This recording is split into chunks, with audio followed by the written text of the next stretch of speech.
nakoloba bino masolo nazaki nango na Marie Mwilu. Depuis papa kende ayaka na yeto solakate kaka touti kuna na kobimisa nzoto ya mama aya alobimbuta ayaka to solola awa na shenuda alobaki na ngai abi ndatukemboso ngai kaka mwana nazaki na chance ya kozala esika tata apesaki pema na ye ya suka ngai nazalaki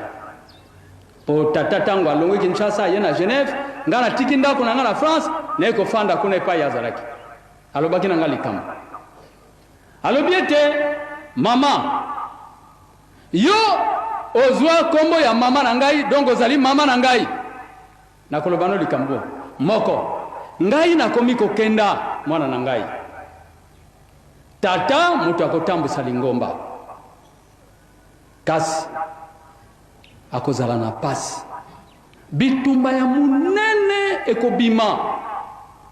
bitumba ya munene ekobima batu bakozala na tete mpona kobundisa bitumba yango bino bana oyo biso toboti bino batu bakobundisa mingi tata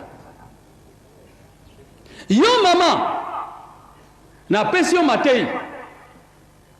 komeka kozala sima ya bandeko na yo te zala sima ya tata pona nini tata kozala ye moko me akolonga bino nyonso mpona nini mvoala ya Yesu ekozala na maboko na ye papa mfuma longo avant kende awa na sante daki aza kopesa biso matei ete nakokende nakobombama esika lokola ligorodo nakokokana matiti